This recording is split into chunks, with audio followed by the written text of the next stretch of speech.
Hello, welcome to Citizen McCain. How are you doing, Miranda? I am Um, fabulous.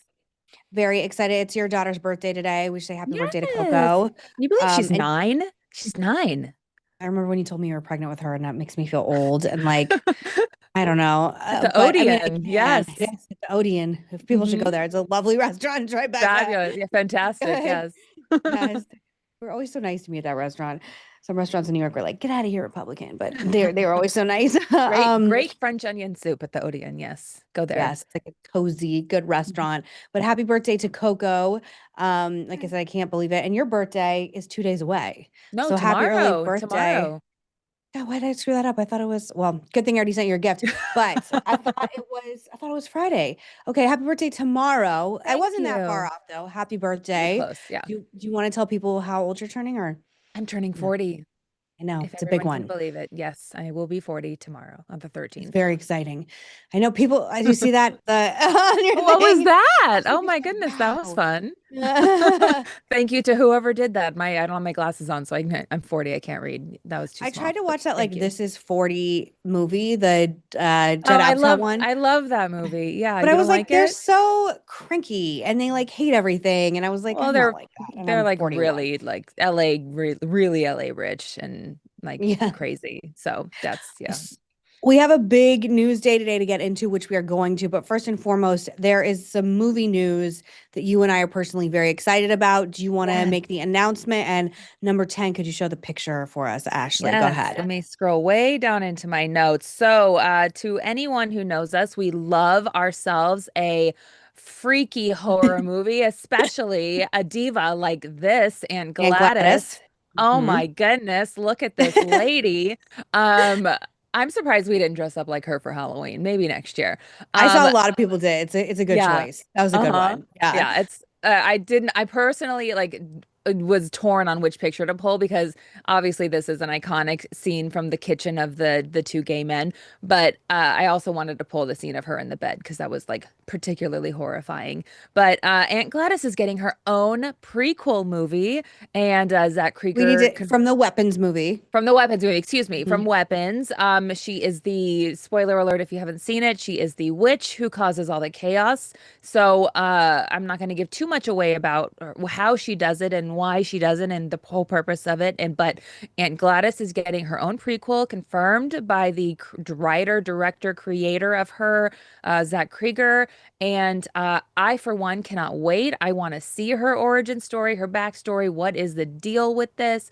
And where did she come from? Why did she just show up at this family's home, her relatives, and cause all this destruction in this tiny town? And is this a inherited thing? And is it passed along to the boy? Is it going to continue through the family line? So I cannot wait to see a little bit more about this because that movie is great. I know it got a lot of Fantastic. criticism, but I loved it. And I cannot wait to see more Aunt Gladys. So thank you, Warner Brothers, for greenlighting this. And thank you, Zach Krieger, for continuing this story because I loved it. Me too. And it was one of the biggest hits of the year. Sort of out of sleeper hit out of left field. People didn't expect it to be the like juggernaut that it was. We both saw it. We both loved it. Hmm. One of the things I love so much about horror movies, which we talked at length with our friend Cargill, which we heard you loud and clear. Some of you liked the how horror theme episodes. Some of you really didn't like it, but we can't talk Sorry. about the stimulus package all day long, every day. We do like to talk about horror movies. But one thing that I love about horror movies is they're always metaphors for something else. And I read that Aunt Gladys and what she does to the parents, again, spoiler if you haven't seen Weapons, is a metaphor for alcoholism and children living with Yes. alcohol, people with substance abuse problems in the home, which is makes it even deeper. It's a really fantastic movie. It was incredibly well done. We wholeheartedly very excited for the Aunt Gladys sequel. So that's big news in our little world here. And thank you again to Zach Krieger, who really is one of the more original writer directors in the horror sphere right now. Super excited about it. We also have one more. Oh, is she here? All right, we have one more piece of pop culture news. We can do it with our friend Nikki Schwab. Sorry, Ashley. We will pop that. Actually, we can do it first before we get into politics. But without further ado, we have our old friend Nikki Schwab. She's the Nikki, Daily Mail's Nikki. There you are. She's the Hi Daily Mail's. there's guys, our girl. Hi, how are Nikki. you? We're so happy to see you. We've missed you. I'm so Missed happy you to see too. you. You are the Daily Mail's chief political campaign It is. It correspondent, and should you be can a find Daily her. Meal. Everyone It should Is is my consume very Daily my like Daily Mail Mail that, every right? day. Yes. on there. And you can find her at Nikki Schwab on X. Nikki, I personally subscribe to the Daily Mail. I paid that extra for the extra bump for the secret Hey, Oh, stories. can I, So Megan, can I have your login? I cannot it's subscribe to not another expensive. thing. It's like I I think it's don't like a care. dollar. It's the principle. Like I I cannot, know. but come on, it's the Daily Miranda, Mail. It's worth it. Mail Plus. It's for me. It's for me. Okay. Yes. You know what? For you, We'll I'll do it do for it. Nikki. I'll do Yes. it for you. I'll do And it for you. also respectful to Daily Mail, they put the juiciest stories I behind the page. So know. I like Every I time I know. click on something that's like, I oh, I gotta read that. It's always a plus story. so So like okay, fine. I I need for it. you I will. For you I will. I Thank you pay for guys. everything though, because I inevitably have a friend working at each publication. I'm like, fine, Puck subscription, fine, Axios True, true. subscription, Yeah, I want fine. I Well, and Substack now too. I like subscribe to all these Substacks of people that I know that write for them. So I love totally. that. I want to keep you First, employed. Yes. First and foremost, before we do a little pop culture news, I just want to know, we haven't talked to you in, I don't know, like a month or so. Where have you been traveling? Where have you been on the road? What have you been solely focusing on for like the past 6 weeks since we talked to you? I'm like always all over the place, but like the most exciting Yes. thing I did was back in September actually was the Royal Trump visit, which was Oh, extraordinary. Oh. Going to Windsor Castle, and I got to see Prince William and Kate and the King, and all the pomp and circumstance. And they did like these cool flyovers, and then we went to Checkers, and so that saw the Prime Minister there, and they did like this big like parachute jump for the president, which was really cool. So, and then I got to fly back on Air Force One with him. So that was probably the most interesting trip I've taken recently. Mostly, I've just kind of hung out here. On election night, I was actually home at my parents' house in Pennsylvania, covering it remotely because I was in charge of doing New Jersey and California. So obviously, you can't really commute between those two places very quickly. But yeah, so that's what I've been up to.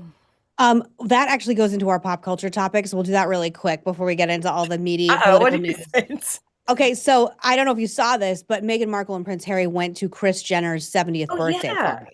Yes, which was big news because they're, officially like Kardashian adjacent.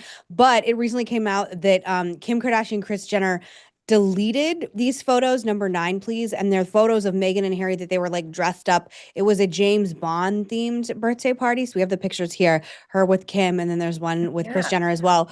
Why are they deleting pictures of the royals with them? They're completely taking off all their social media. This is a big question mark for people. And do you see any future where Meghan Markle and Harry in any way go back to Windsor Castle where you just were a month ago? So I saw that we had a headline on this, and I have to admit I wasn't following it. If had I known, I would have dug in a little deeper and figured out what are because obviously we have great correspondents that cover both the The royal and best. Yeah. Hollywood, and so I should have known. So I'm not sure. I will get back to you. I will tweet it. Okay.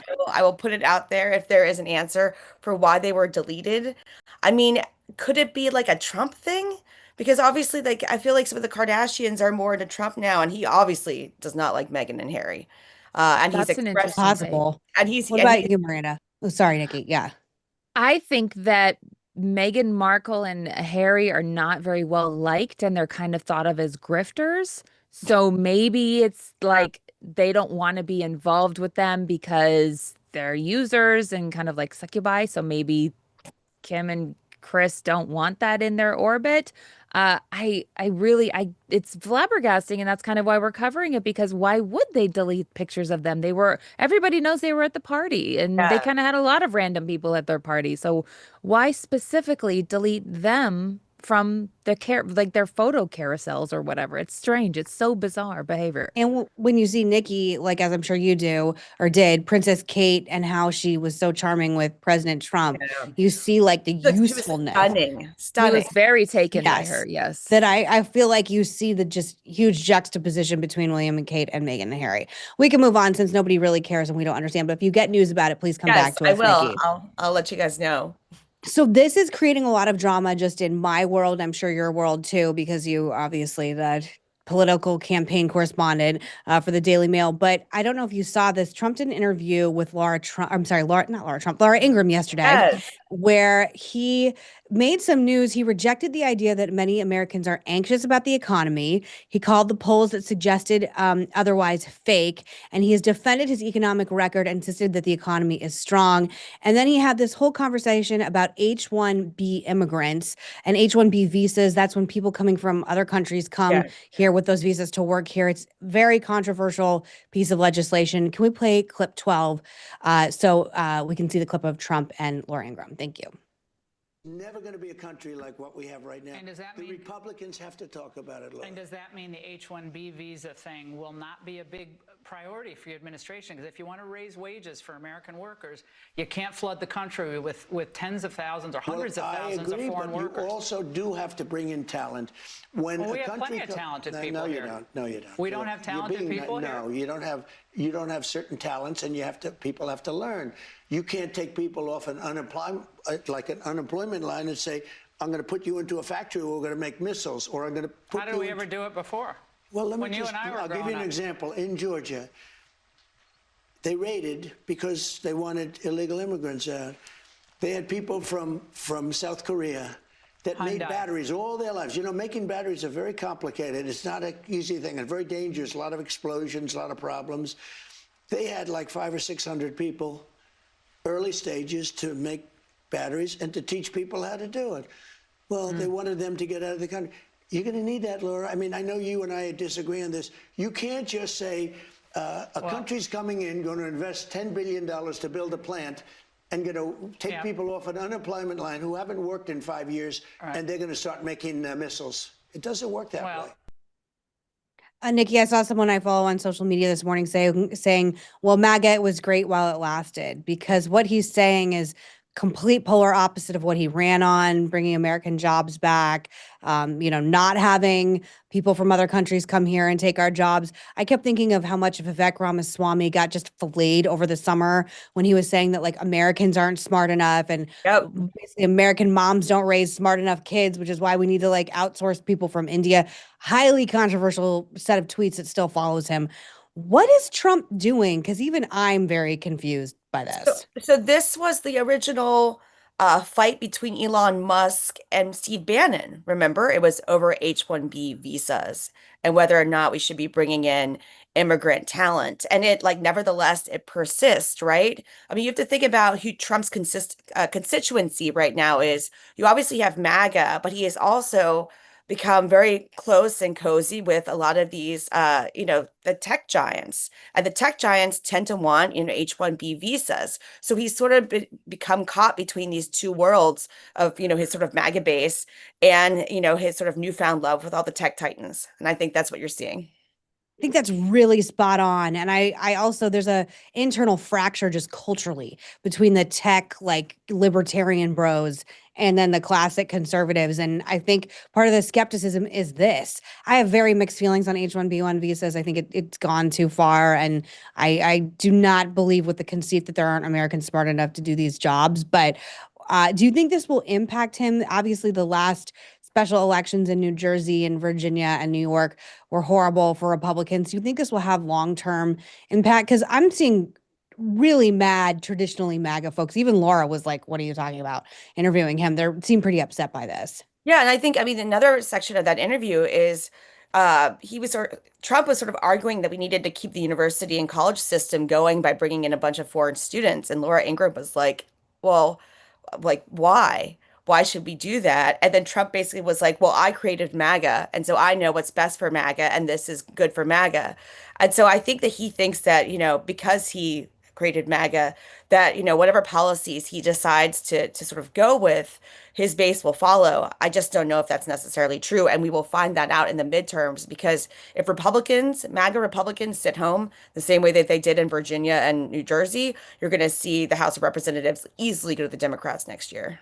I don't understand why we're focusing. I think Trump said he's going to allow 600,000 Chinese national students into our schools and it'll help keep the Ivies alive. And it's like, nobody gives a shit about the Ivy Leagues right now. Like that isn't sending their kids there already. Yeah. You know, it's like a lot of controversy in the culture space, a lot of controversy about money, a lot of controversy of why they are in the, place politically they are, because they've taken so much money from Qatar to keep these places funded. I don't want Chinese spies being filtered through our education system, which is something that is like, there's many accusations that is what it's being used for. I don't understand who this President Trump is. Again, it's like the anathema of how he campaigned. I don't know. Go ahead, Maureen. It goes to prove just how out of touch he is with what's actually going on day to day in real people's lives, when people are living paycheck to paycheck. People are not even getting paychecks. Yeah. So where is his focus? What is he actually doing? What is he working on? What is he doing to make people's lives better? It's like we spoke with Essie on Monday. If people aren't feeling that things are better, then everything is trash. So what is the plan to move forward and make things better? Well, Nikki, I want to ask you too, because again, you do a lot of deep reporting on, there's a lot of articles that have come out about this 50-year mortgage proposal, which was the proposal that came out of the administration, which I think 50-year mortgage proposal sounds abjectly insane to me for like a lot of different reasons. It also makes me, especially considering the average age of a first-time home buyer is 40. So yes, you're going to be 90 when you also potentially pay your home off? But are they giving up on the concept of like lowering wages and like lowering wages and like lowering inflation, like raising wages, lowering inflation, excuse me. Like, I don't understand. Like, that's how it felt to me, is like, well, the economy's never going to get fixed. So we'll just give you more debt forever. And again, who the hell would sign on a 50-year loan? And even people like, Charles Payne on Fox News came out and he was just like, I hate this. There's reports that people inside the Trump administration are angry at the way that proposal was received, that it was, quote, not ready for public release, according to sources at CBS News. Over the weekend, housing advisor Bill Pulte raised the idea with President Trump, who then put a Truth Social post about it. But people were saying that Pulte needs to shut up about it. And furthermore, it has been reported that the administration is exploring additional measures to boost housing affordability and ease the current supply crunch. I think this is the dumbest idea. I think it's an awful proposal. I don't know how it got anywhere. Do you have any reporting or gossip on like if people agree? And this landed like a lead balloon. It's great for mortgage lenders. It's not for people. Yeah. And that's why MAGA was, upset about it too, because it would help the banks, but not, and just keep more Americans in debt when you already have, student loan debt and credit card debt, that you're going to have a mortgage for like, most of your life. It's not going to exactly work out. No, it sounded like it wasn't a fully baked proposal, and then Trump put it on Truth Social. But it was interesting because you could tell when he was asked about it by Laura Ingraham, he was kind of like, oh yeah, I mean, I guess it could work. So he was even sort of, willy-nilly about it. He you could tell that he hadn't fully signed on. But I think, what they're struggling with is that they are trying to make strides in decreasing prices, right? But they just haven't quite gotten there yet. And because actually Sean Spicer gave me this quote for a story that I worked on last week. And I think it really shows how people are sort of thinking about the economy. Well, something that was $5 is now $4, but it used to be $3. So then how do you message that? Because you've made progress potentially, but you're not where it used to be. And people are still remembering, Trump 1.0, which is sort of where I think the president wants to get back to economy-wise. We're just not there yet. And so Republicans, I think, are really struggling with messaging around that because, and I sort of joked in my piece, they could use the old Biden phrase, that let me finish the job, basically. Yeah, and I think that's a good point that Sean Spicer's made in your piece. But I also feel like I want to show you really quick. There's Harry Enton. I love him. I really don't normally like anything on CNN, but I really like him. He's the pollster, and he has an interesting clip that came out yesterday talking about how same thing you're just saying. Like, it doesn't matter. People are blaming Trump. Number 11, please. No, not at all. And if I had one piece of advice to my fellow fast food lover, it would be, in the words of Michael Jordan, stop it. Stop going after the polls. You have a real problem. Because take a look here.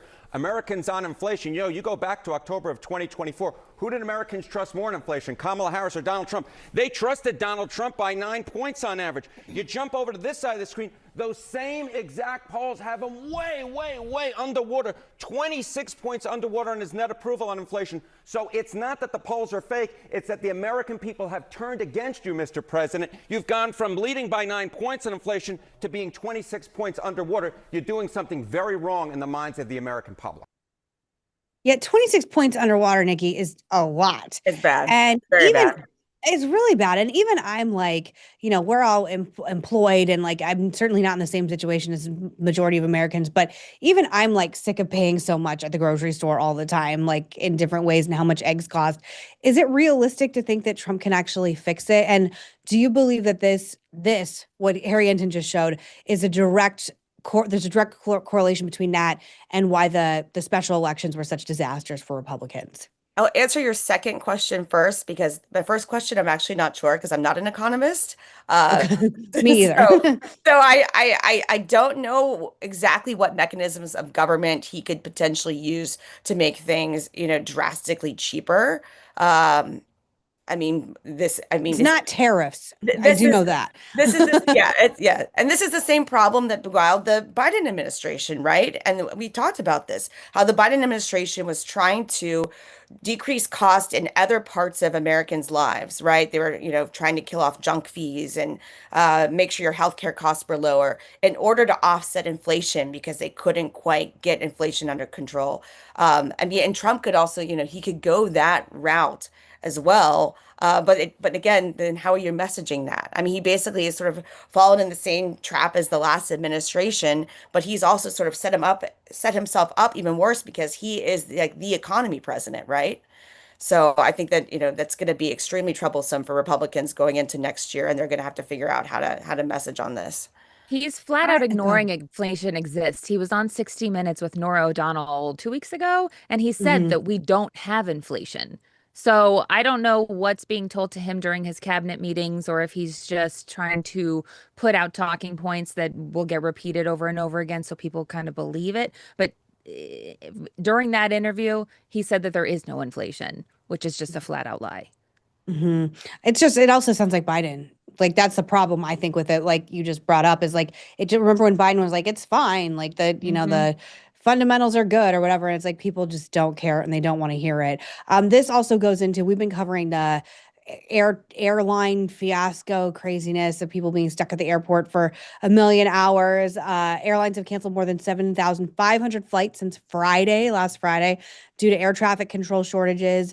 It appears there will be some relief coming up, but I still am like very worried about Thanksgiving weekend for the American public. Like, and you travel a Nikki, ton. you fly a lot. Yeah, you fly I'm actually driving home for Thanksgiving. It's in part, I'm catching a ride with a friend, but it's in part because I usually do fly, and there's one flight a day that I can get out of Dulles. And if I don't catch that flight, I don't see my family for an additional day. So if my flight's canceled, I'm just kind of, I'm stuck out in Virginia. So yeah, no, it's horrible. And I wanted to ask you, with the government shutdown, there were 8 Democrats that ended up siding with Republicans: Catherine Cortez Mastro, Dick Durbin, John Fetterman, Maggie Hassan, Tim Kaine, Angus King, Jackie Rosen, and Jean Shaheen from New Hampshire. And people are really mad at these 8 Republicans, like, which I don't understand, or Democrats are, I should say, Republicans aren't. I don't understand, like, progressives are dismissing it and saying that this was like performative and like it was stupid, but like, do the people know how people would react if the airlines were continued to be closed and TSA workers weren't getting paid during Thanksgiving weekend? Like, it's not an option for people. It's not an option for people not to have their SNAP benefits. What do you make of the government shutdown fiasco? honestly, I feel like it's going to end up being like a political draw, because I feel like both parties are not going to come away looking good in this situation, because obviously it created a lot of chaos, a lot of, unnecessary pain. I think by the time the midterms show up, people are going to have forgotten about it. And it's, the Democrats are sort of eating their own at this point, trying to get rid of Schumer over this. But at the same time, if he did sort of concoct this coalition to vote with the Republicans to open the government. It was sort of done in a smart way because there's no one up for reelection. Two of these senators are retiring. It's not like John Ossoff, who potentially could lose his seat if Democrats don't come out in Georgia. So, I mean, politically, it was kind of actually, a smart way to do it if they sort of have come to a decision that, like, at this point, the Republicans are not going to negotiate and vote on Obamacare subsidies before the government is open. So, like, let's take the deal and, like, let's get this done because, we can't have massive travel chaos on Thanksgiving. Yeah, no, I totally agree.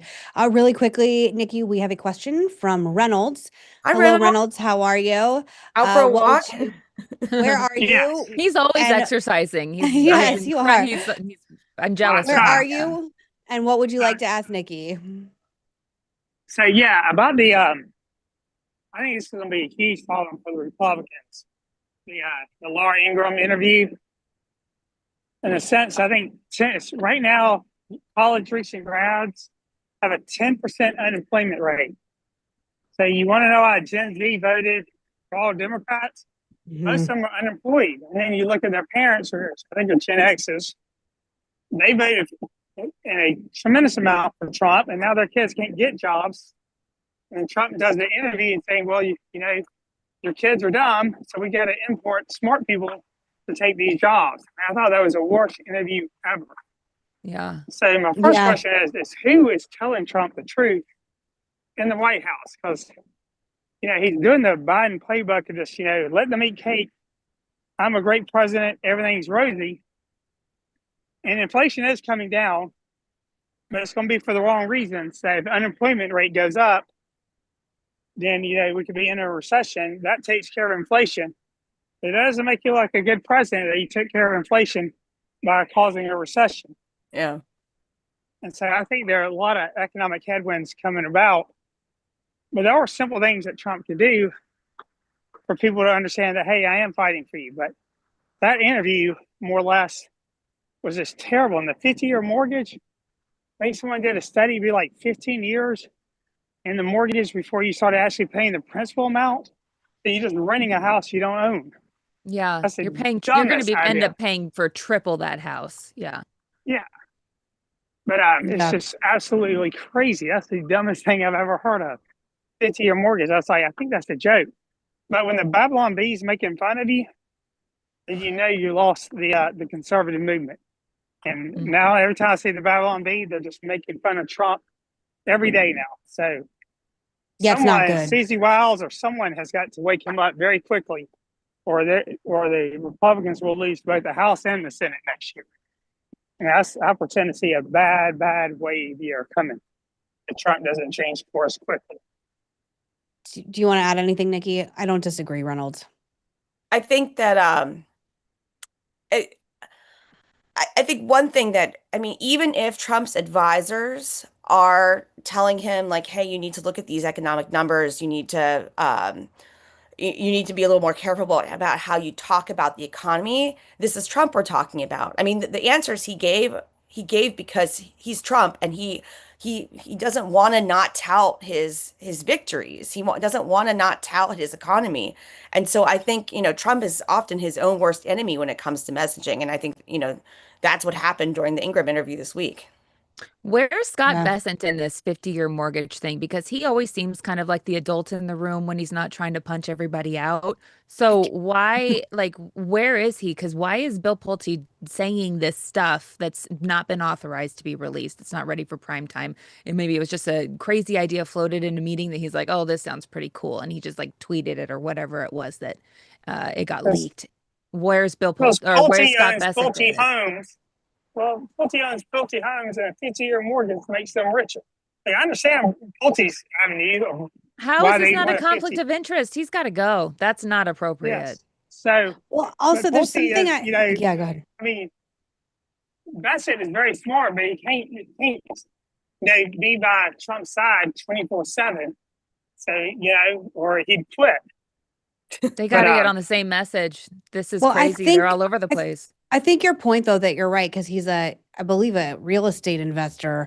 Mhm. There's something about that is so deeply craven. And I just think of like, obviously, I'm not a Mamdani fan, but how he won over so many young people is by talking about like, you're never going to own a home. You're never going to pay off your student loans. You're probably not going to have a job outside of working at Starbucks. Like everything is screwed and I can give it to you for free. Again, I think the logic of it is ridiculous, but the messaging is sound. And I just juxtapose like a Mamdani messaging, and Democrats are smart in this sense that they're going to like see how that blueprint worked and use it to their own. And Trump is like, try this 50-year mortgage. I saw a meme that was like Mad Men, and it was like Don Draper on Mad Men. It was like, how I about saw this? that. 100-year loan. Like Hear it's me out. that's how Yeah. stupid it sounds. Like ridiculous. It's like 50-year mortgages forever. And I feel bad because I think that, owning a home is well out of the lane of where a lot of like young people and millennials and Zers feel like they can own a home ever. And it almost feels like you said, like Reynolds, like it's almost like parody. Like it's such a bad idea that it's like Well, it's it's being insulting. mean. It's Yeah, I insulting. agree. Like my husband and I Well, have been it saving for doesn't work. years and years to buy a home, and we still don't. Like we're trying so hard, and it's just it feels impossible. It just feels like this close out of reach. Yeah, It's just Miranda you don't have a legitimately, job. not to tell her business, has been trying to buy a house for a very long time, and both she and her husband have multiple jobs. So what does that say? You Yeah. know, not to use you as my no, go ahead. guinea pig, Miranda, It's but the it's truth. true. It's the truth. Yeah, Yeah, they're both working multiple jobs, and we they work still our can't butts afford a home. off. It's not right. Yeah. So anyway, thank you, Reynolds. Appreciate it. Thank you. Thank you, Reynolds. Thank Thank you. We're going to switch gears, but it's still in the same vein, Nikki. So the White House is under construction over a ballroom. I think number 3, we have demolition pics. People are really freaking out about this. Much of the controversy over the ballroom centers on potential conflicts of interest. 16 of the 24 publicly identified corporate donors, 2/3 of the total, have received $279 billion in government contracts over the past few years. Other critics have pointed to Trump stating that the construction of the ballroom would not interfere with the existing East Wing of the White House, but last month the structure was completely demolished. This is supposed to cost around $300 million, but like we said, it is being funded by private tax donors and Trump himself. People are really freaking out about this, Nikki. What has the response been to your reporting, and can you illuminate me on how people are feeling both in and outside of MAGA about this? I would say that inside of MAGA, I feel like people are sort of down with the ballroom, and that's one thing that they're not gonna be too upset with Trump over. Um, but the optics politically have been sort of so bad. It's sort of this like let them eat cake. Like I'm bulldozing the East Wing without any sort of historical review, which is where you saw a lot of sort of traditional Republicans sort of take issue with, because you had alumni of former First Ladies' offices that were like, wait, I'm sorry, you're going to just bulldoze the East Wing without any sort of review, any sort of public comment. And that's what a lot of my reporting actually was focused on, was that aspect of this whole ballroom project. And also that the White House had basically not been honest to us about what was actually going on. And so like the day that the demolition started, I was at the White House. I ran around and caught some of the first video of the demolition happening, and everyone was like, wait, they're actually going to do this? And the way that Trump was able to do it is he appointed one of his guys as the head of the board that would, generally speaking, handle these projects. And that individual basically said, hey, we don't handle demolitions. We only deal with construction. So that allowed there to be basically no oversight at all on this project. So that sort of got, Washington, greater Washington, I sort of think rattled, because I think people were so shocked to see, a part of the White House just come down without any sort of preparation for this to happen, right? But as Was there going to be any like, and again, I don't know anything about this kind of thing, but like, was there anything that people were upset that like it should have been like preserved maybe in the Smithsonian or something, like some part of history in the East where the First Ladies go? Yeah. Like, was that part of the anger? Well, and also I think that, I mean, they have now taken down the colonnade as well, which is where you saw, Melania and her red blood trees, and that's where the White House movie theater was as well. So, I think people were a little miffed. I mean, when I looked at the designs, I could see where you could potentially, even if you wanted to demolish all the East Wing, preserve that part of that building. And they just, took most of that down. I think the booksellers hallway is also down now, and that was historically where you saw people coming in for the state dinners. So there was sort of history attached to that too. And then there was a garden there as well, but I actually captured trucks taking the trees away. So I think that, that will be preserved in some way once the construction is done. But didn't he explicitly say that it wouldn't do that? Like it would be near the East Wing, but it wouldn't be touching the East Wing, like it wouldn't connect to the actual home. So the way that they were just doing the Rose Garden originally. So people were mad enough about paving the Rose Garden. So there's the Rose Garden, which is closer to the West Wing, and then there's the Jacqueline Kennedy Garden, which is funny because Jacqueline Kennedy also, redid the Rose Garden. But the Jacqueline Kennedy Garden is completely gone. But the trees seem to have been preserved, so they can, do some sort of replanting after the fact. So that has survived. Marina, what was your other question about? Didn't he, before the construction started or the demo, whatever, didn't he explicitly say it would not be affecting the actual building? It was going to be near the building? So I think that they would argue that what he meant was the actual residence of the White House, whereas the East Wing, there was a colonnade and then you had this other building and it was a more recent construction. It was originally dated back to Teddy Roosevelt, but then FDR, I think technically also demolished it and rebuilt it. And it's there to hide the White House bunker as well, which is kind of funny. So they'll be doing upgrades on that during the Ballroom project. But yeah, he said that. And also Carolyn Levitt was asked point blank, is there going to be demolition of the East Wing? How much of it will have to go in order to have this ballroom? And she made it sound like it was just going to be upgraded. So her language wasn't precise when she was asked about it. And she was asked about it the day that the Ballroom project was announced. So I feel that, there were sort of feelings, I know, in the White House press corps that we were a bit misled on what was actually happening. Now, a couple days before that demolition started, Trump had hosted, I think it was Ballroom donors in the East Room, and he had said like all of this is gonna go. So that should have probably been our little clue that he was just gonna bulldoze the whole thing. But I think people are still pretty shocked. So when you heard 300 million for the 300 million for the ballroom, that sounds like a lot or whatever. Do you think that's also going to expanding the bunker underneath to make that larger as well, or more reinforced? It sounds like they're definitely going to do stuff to reinforce and modernize the bunker. I'm not sure if that would be in the same pot of money because obviously that's an actual like national security need. But I'm not sure how that how that's going to be itemized versus the 300 million for just the ballroom itself. I saw a video of Amy Poehler on her podcast, and I believe she was talking to Maya Rudolph, and they were making fun of how like janky the White House is. They were like, it's like damp and dreary and sort of like, old, because it is old, and it like hasn't been redone since the 60s. And there's part of me that's like, I've been to the White House too. There's parts of it that really could use a facelift. Like when I saw the Lincoln bedroom bathroom, they had like a picture before and after. It looks way better after. But the question is, like you said, we're having all these conversations about the economy and people not feeling like the economy is getting better. And at the same time, you're like redoing a ballroom. So I'm very mixed on this because I do think the White House should be like a beautiful, gorgeous place because we host world leaders everywhere and it's representative of our country.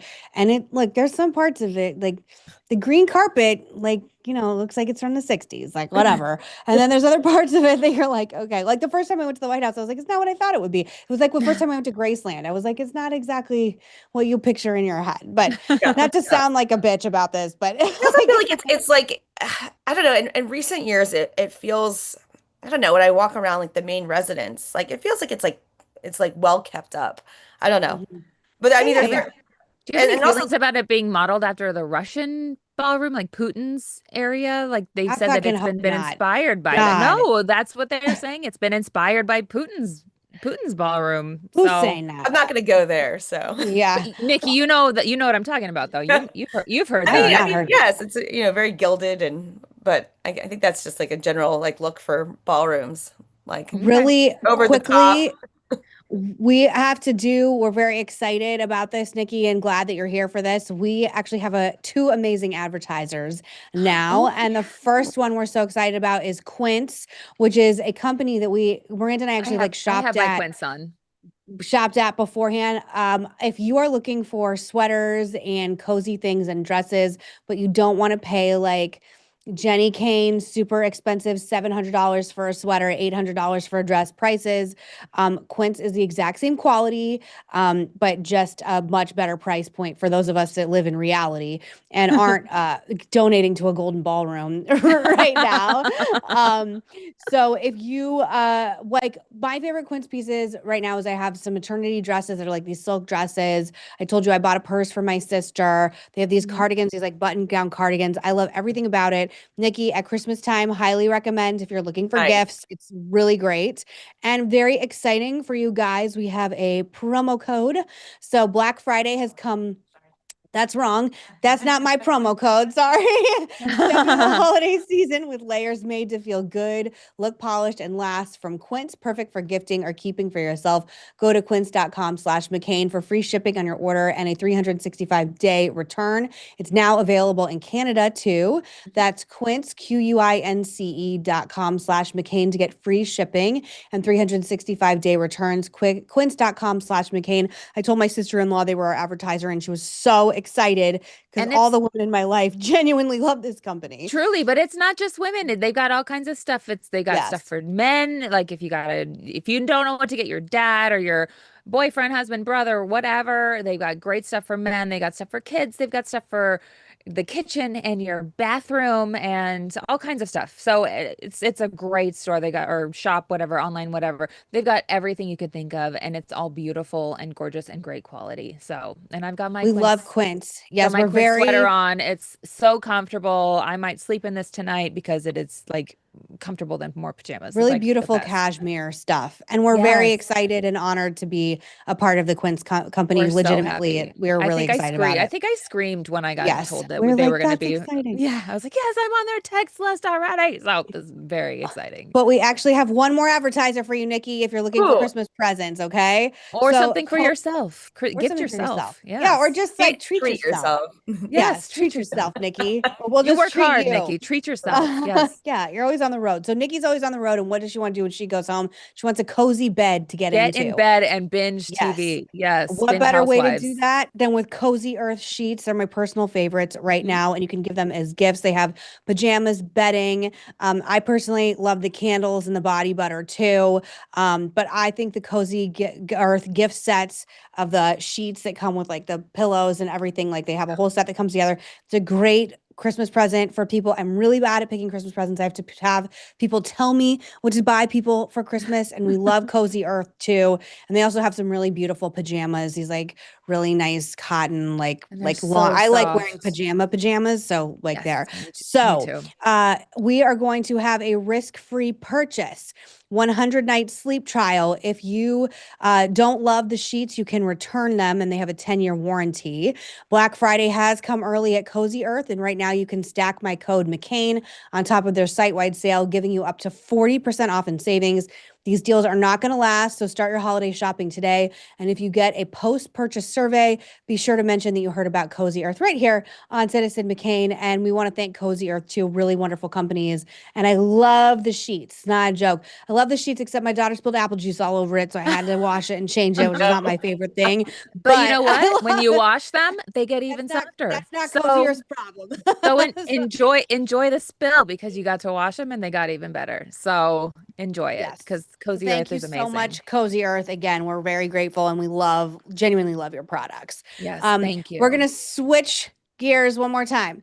This has nothing to do with our wonderful advertisers, okay? Nothing to do with it, okay? Just want to say that. It's a sharp change. We're making a U-turn. This is a deep pivot for everybody, okay?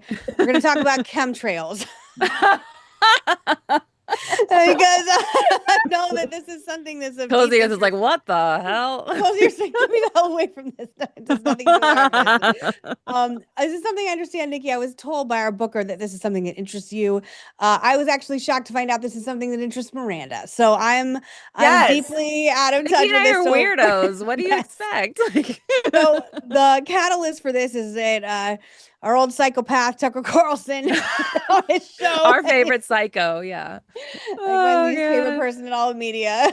I think I'm probably his least favorite person. He is being mocked far and wide over promoting a chemtrail conspiracy theory, which suggests that planes are emitting substances into the atmosphere that are meant to serve various nefarious purposes, meaning weather control, population control, or spreading substances that affect health or behavior. In reality, though, what we are seeing is condensation trails, frozen water vapor. I'm sorry. Frozen water vapor from jet exhaust mixing with cold air at high altitude. So we got to show you coast to coast AM now. number 6 for you guys of Tucker Carlson. There you go.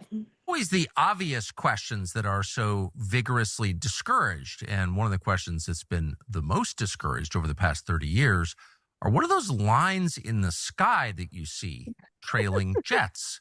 What is that? Some people call them chemtrails, claim that somehow the U.S. government is spraying poison on the population. Those people are clearly crazy. Wikipedia calls them crazy. Every news outlet calls them crazy. But the trails are still there. And it's clearly not water vapor because that doesn't make sense at all. So what are they? We've spent the last 6 months trying to find someone credible who could explain that to us.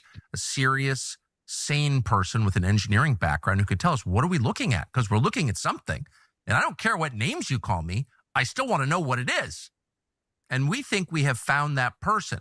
Dane Wigington of Northern California has been on this subject for almost 30 years and has compiled what we believe, after looking at it pretty carefully, is the most comprehensive account of what we're seeing. And it's very bad. Nikki, you want to know why we don't have millions of subscribers yet? Because I won't do shit like this. I'm not going to do segments on this. And I just want a reminder for everybody that Tucker Carlson also claims that he was attacked by demons in his sleep. Not making it up. Feel free to go look it up on social media. He had the scratch marks to prove it, right? Yep. Yeah. He's also in bed with like 6 dogs or something. Sounds right. That would explain the scratches. Yeah. I was like, that seems like a more plausible like thing that your dog yes. scratched. Occam's razor, guys. Was it a demon or your dog scratching you? Yeah. I want to think it was a demon, but you know, and then it jumped into his soul, and that explains this very interesting evolution. What do you make of this specifically, Nikki? And also just like this broader, we are so deep into the Alex Jones conspiracy theories of life that is really permeating and becoming very popular in this segment of like the right-wing, right, whatever podcast sphere. Well, what I was going to talk to you guys about, like my sort of connection to chemtrails, is that I've been doing a lot of reporting on Make America Healthy Again, and there is a significant population amongst the MAGA movement that believes in what the sort of the more broader term is called weather modification, and they are actually going into state legislatures to get weather modification banned, and it also has a lot to do with like crop dusting, like cloud seeding, like these kind of things are also all sort of part of this like sort of broader idea that you know, chemicals are being strewn about our environment and are causing you know, widespread health issues. And so Marjorie Taylor Greene actually has a federal bill called the Clear Skies Act, and that also deals with weather modification, which is sort of the sort of proper way that people are referring to the chemtrails conspiracy theory. Is this something that's popular with the MAGA? Yeah. I saw Drea De Matteo on the Sopranos podcast with Jamie Lynn Sigler and the other one, What's Up, Pal, or something like that. And she was talking about how they tried to eat snow or something, and they couldn't because it was all full of chemicals from cloud seeding, and it was artificial snow basically because they had modified the weather so intensely that they made it snow, and that the snow was artificial essentially. I'm fine having conversations about like the chemicals we're putting on our food Yeah. and crop dusting. This is Pesticides a and all real that. throwback. Pesticides, yeah. Pesticides, yeah. This is It's a real real. throwback. I don't know if you know who Kelly Ward is. She ran for Yeah. Senate in Yes. Arizona, and Yep. she was a big chemtrail person, and she got the nickname Chemtrail Kelly.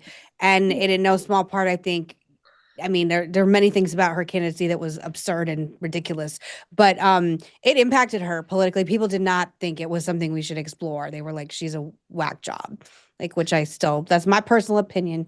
You can sue me, don't sue me. My But favorite like, thing is my hometown Facebook page, because I'll read it and we'll have chemtrails, contrails, whatever in our like in crosshatches. You can see them very clearly. They're straight lines all over the town, and people will be like, "Oh, they're up there doing it today. Expect wind tomorrow." And truthfully, it will be very windy for the next few days. But I also live in Southern California, where Santa Anas Where are it's very windy. popular. Yeah, where it's incredibly windy, like almost 200 days out of the year. So, I whatever. literally have always just thought it was jet exhaust and cold in the atmosphere, but It there is. you go. It's the contrails. It's the condensation trails left by the airplanes. I cannot go down this road with you, Maha. This is where I get off the train. But it's really interesting because you do have, I mean, Ron DeSantis signed this bill. I mean, you have sort of, a willingness among politicians to just sort of, to not say, hey guys, this is not a real thing,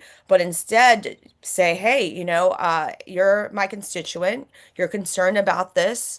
And so I'm going to, deal with it using legislation, using a process. Audience, if you believe in chemtrails, please raise your hand and talk to us and explain why, because I would love to hear about this.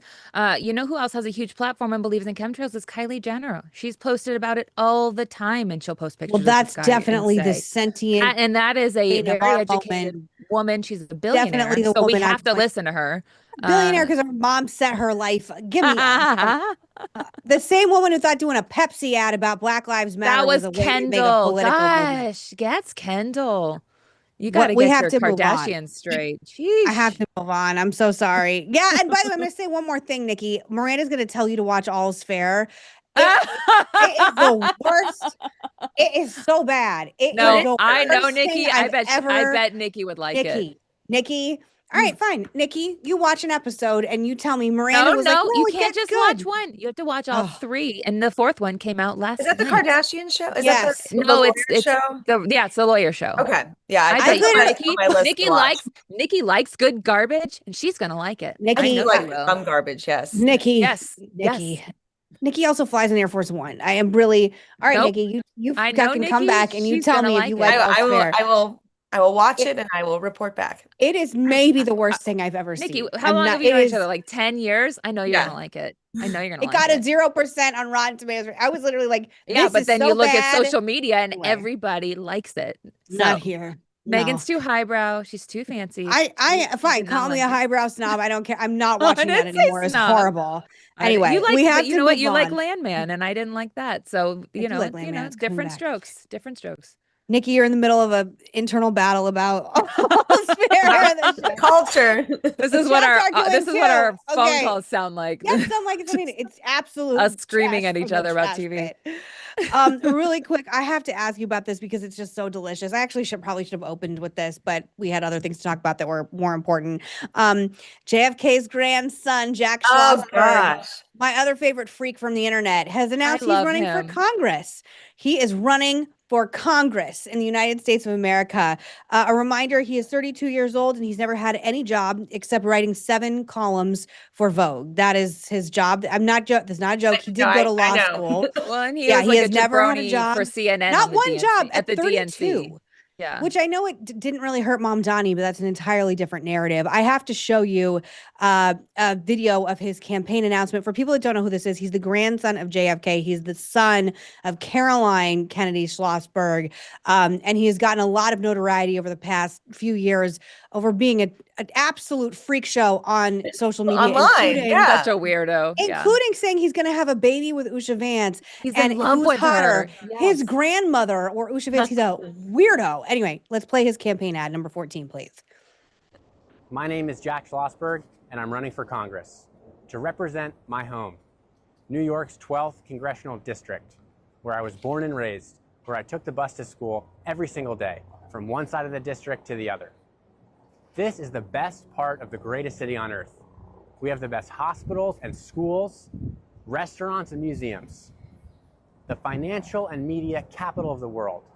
This district should have a representative who can harness the creativity, energy, and drive of this district and translate that into political power in Washington.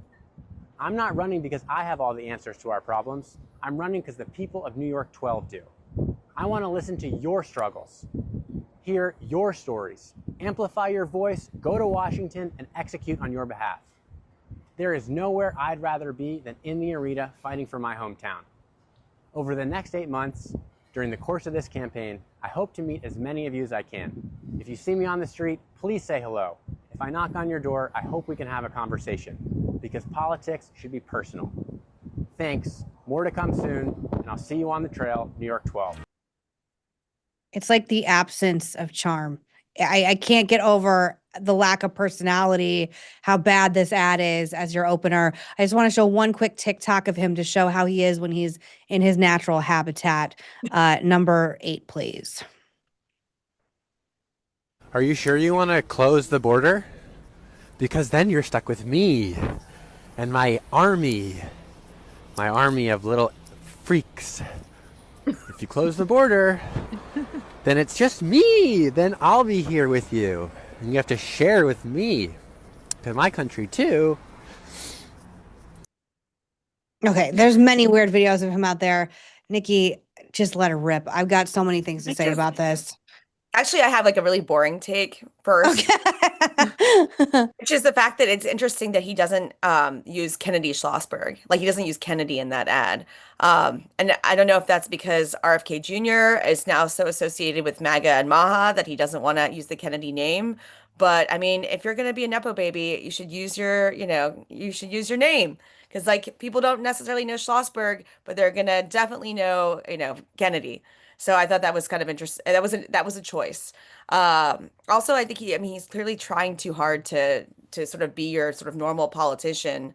And despite the fact that that other video was extremely creepy, like I do think that there's probably like a way that you can be sort of fun and young, and not so wooden, and like maybe perhaps he should have explored that route if he was going to actually do this. But I do think that if he wants to actually have a chance in being elected to Congress, if he actually, does well with retail politics, goes out, talks to people, finds ways to address those concerns, I mean, he could actually win the thing, but he would actually have to put some hard work into it.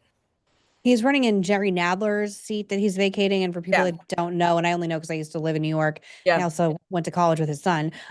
He is a beloved figure in New York, or has been for a long time, and that district is like a crown jewel area of New York. As he said, there's like it's like the financial district and Midtown, like it's like a beautiful, huge, like prosperous, like it's Manhattan part of it.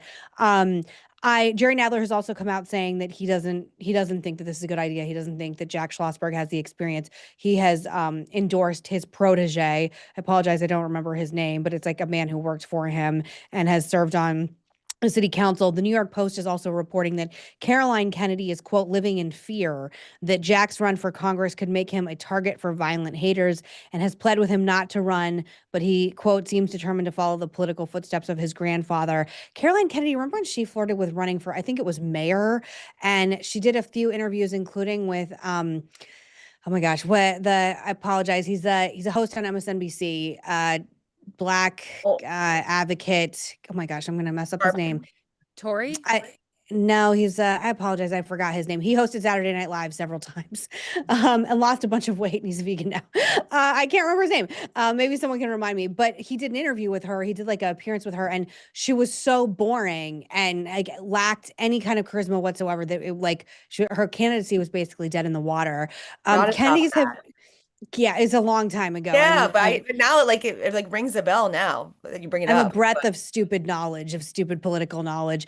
But one of the things, his cousin, I believe, he ran for Senate in Massachusetts and was just obliterated. Yeah. Joe Kennedy. After being a House member too, and being sort of, considered to be the Democrats' next big thing, because remember he gave the I think it was the State of the Union, the rebuttal one year, and the whole thing, Yes. the whole time he just kept on talking about he had like misapplied his chapstick. Yes. So it was very messy. And then, and Markey ended up winning that Senate seat, but he was sort of again, like a sort of beloved figure in Massachusetts. And I think that people were like, well, yeah, you're a Kennedy, but like, you're still young and you probably should have just stayed in the House. So he's, doesn't have a political job now. Also, Mamdani just won in no small part because he's like, we are done with political dynasties and the Cuomos, and you don't get, and I know better than anybody, like people have a real anger and resentment, rightfully earned, towards people who are like, well, my parents were famous, so I get to do this too. Like Nepo baby is an ugly term. I personally have a crocheted pillow that says Nepo baby in it on my house, but that's okay. I really lean into it. It's on my Twitter bio too. But I think he's not leaning into it. Like he's definitely like not in the way, like you have to make fun of it and you have to own it. Yeah. I know what I'm talking about. So do you think he's it'll doing this sincerely? And or do not you think done. he's One trying second. But Go. do you think that Mamdani will, because Mamdani again took out the Cuomos in New York City in particular, is this appetite for political family dynasties still there? And then ask your question, Miranda. Sorry. I mean, I think that Mamdani probably wouldn't necessarily back him right away, just because I assume it's gonna be a very competitive primary. So, but if he were to then win the primary, I think that he would have to, right? Because he endorsed Mamdani. Go ahead, Miranda. Sorry. Well, I was going to say, do you think he's doing this sincerely, or is this for like a book deal or just another troll? Because he is kind of just known to be a stunt queen and a troll, and he does just wild stuff on social media.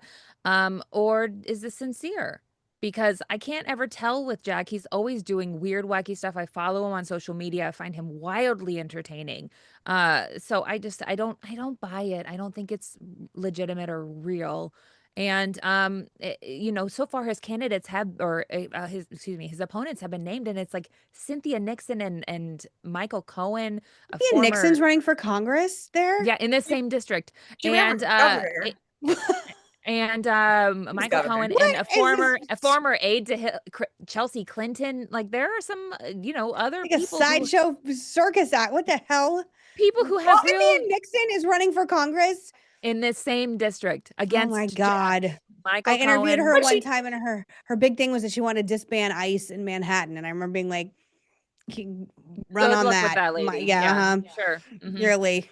So I mean, if all these people are wackadoo, not serious people, Jack could have a real chance if he's being sincere and fair. I think it just I think we'll find out by seeing how much work he actually does. I mean, politics, it's not just, putting up a pithy video. You actually have to go out and talk to voters and do Q&As, do town halls, come up with like policy proposals to, help out that district. So I guess we'll see if he actually, is able to hack it. Mamdani and like you said, blueprint. He has to follow it. Mamdani worked too. Like he got his ass out there and campaigned for real. So, and that's why, again, like there's just so many, even just like on right now, the juxtaposition between these two people.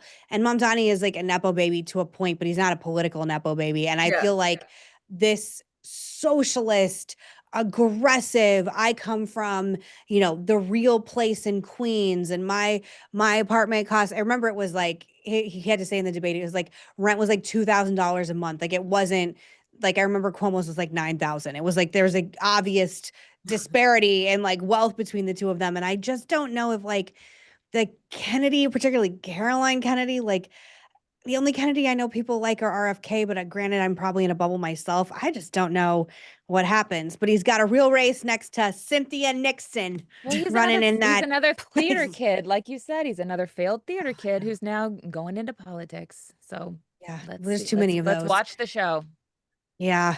All right. We'll keep you updated on it, and then I'll obviously be updated. Nikki, is there anything you're working on you want us to know about? Any columns, any pieces, anything? We know you're always on the road and brewing everything. Well, I do hopefully have a piece coming out soon that gets into why I've been looking into chemtrails.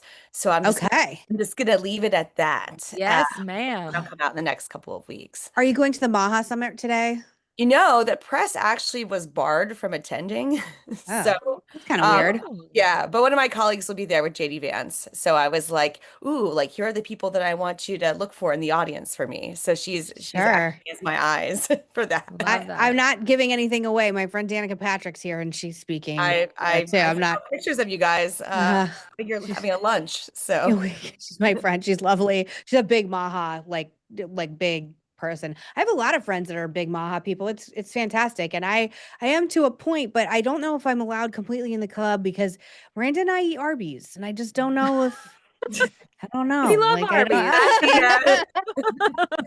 I don't know if I'm completely allowed in. I don't know. I do. And I don't want to give up. I love my beef and cheddar. I'm not giving it up. It's seriously. But you know what? Anybody else who loves Arby's, they have a new cheeseburger and it is really, really good. So try the cheeseburger at Arby's because it's really good.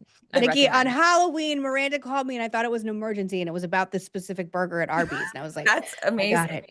I had to call her and tell her. I had the best cheeseburger in my whole entire life, and it was not at a restaurant. It was from Arby's. You gotta try it. Nikki, please come back when your piece comes out at any time. You can follow Nikki's work at the Daily Mail and find her on social media at Nikki Schwab. And I'm telling you, I pay that extra for Daily Mail. I'm going to as soon as we're done. I'm signing up for it. I promise. It's worth it. I have a story out today on Mail Plus. So I will send you a screenshot. It's too many times I've clicked on it and been like, oh, why can't I read this story about Taylor Swift? And so I gotta. It's good. And there's like good photos and I love the Daily Mail. Anyway, thank you so much for your time, Nikki. We love seeing you. Come back literally anytime you want. You know how much we love you. Sadie's happy to do so. Good to see you both. And you know what, Nikki, watch All's Fair and then text me. And I will also report back. Nikki. And I'll find out about Harry and Meghan and the Kardashians. Yes. Oh my gosh. Yes. Thank you. We have a lot of follow up with you. So come back soon. Thank you. Bye, ladies. All right, guys. Bye, We hope you guys have a great weekend and we will be back again Monday, same time, same place. Thank you all so much. Thank you, Miranda. And have a great weekend. Everybody watch the Death by Lightning. I know we promised to talk about it. I finished watching it. Miranda I only watched the first one. I thought that was the rule. So apparently I didn't do it right. No, I actually messed this up. This is actually on me. Like legitimately it's on me. We told everybody to watch episode 1. If you have time, watch all 4. It's worth it. It's very good. I'm not going to give really good. I promise. I swear it's really good. But before we say goodbye, I'm sorry. More? We have more? Messed up my segment. Everybody watch all of them. I will watch the rest of them and then we will do it on Monday. We'll do it live on Monday. You're watching the last 3. I've watched all 4. I'm going to save my review. It's really very good. It's very good. And it's very historically accurate. We have our douche and darling of the week. I want to get a big reminder. We are monitoring my DMs, the show's DMs. Miranda's DMs, Ashley's DMs, anybody who works in Citizen. Yes, YouTube comments, Instagram. So nothing you are sending any of us. And I would really like legitimately to stop being sent sex stuff. It's disgusting. Disgusting and actually like very disturbing. Sorry, I don't mean to laugh. I'm just saying, like, please stop everything. Like the stuff that's getting flagged again. Like it's really vile. Anyway, pictures of you guys like topless in bed, please. We see that. It really makes me honestly like fear for society, but okay. Elizabeth, I can see you cracking up the whole show and it's making my day. So I love it. Please continue. It's the best. And I think people are also confused that Miranda and I are both married with children. I'm pregnant with my third. We are not in a romantic relationship together. Miranda has a husband. I have a husband. They think we're you and I are yes, together? That's my new favorite conspiracy. And for the record, like women are allowed to work together and be friends. Like fucking freaks. Anyway, we have a darling, love you, but not like that. Oh my goodness. And I'm gonna ask to have a little more boundaries on what some of the stuff that's being sent to me. But some of you are amazing and some of you need therapy. Really quick, our darling and douche of the week. So we're gonna start with the good one. Our darling, because like I said, we're monitoring everything, comes from Instagram. Hey team, just started tuning in. Oh, I'm sorry, Steven from Instagram. Hey team, just starting tuning into your podcast on my morning commute. in love. Wanted to say hello and thank you for your excellent insight in American views. Independent voter here. Thank you so much, Stephen from Instagram. That's a nice one. Thank you, Lovely to have Stephen. that. I too am an sent. independent. We exist. We are out here. Don't call us fence sitters. That's a bunch of bullshit. It's the majority. We like to think for ourselves. It's the quiet, most powerful majority in the country, and piss off independents at your own peril. Our douchebag of the week, Kathleen DiBernardo. Kathleen DiBernardo. Kathleen DiBernardo. Is that how you say that? Sorry. Okay. On Twitter. She's a douchebag. She's the douchebag of the week, Kathleen. So who cares how you say it? On Twitter, in response to our Mom Dami clip. You make this shit up as you go, ? You have a crystal ball, ? I love how you know with conviction exactly what's going to happen to an entire city. Go away. We've had enough. By the way, does anyone at all listen to your podcast? Excuse me, we have at least 5 people listening to our podcast at any given time. I can see okay, them right now. Kathleen, all right? So please stop with that.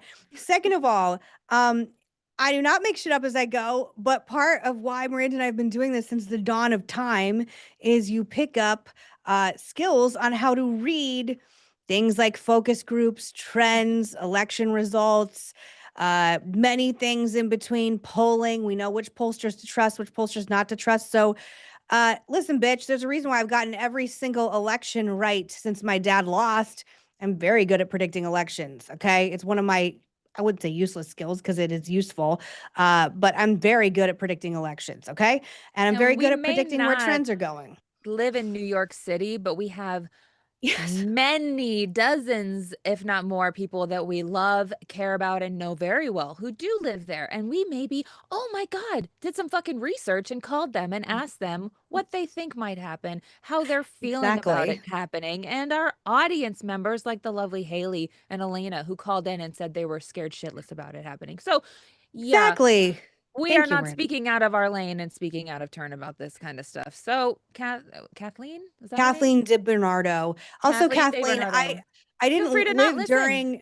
Yeah, Kathleen, I didn't live during the time of the Civil War, but I know about it and why it happened and whatever. You know, like Meghan did live in New York City for a very long time, went to college like 15 there. years. And when Meghan and I had our radio show that was on 5 days a week for 3 hours a day, I did commute there and go visit her every month for an entire week for about 2 years. So, Kathleen, I'm gonna hard time living in New York person during the Blasio years.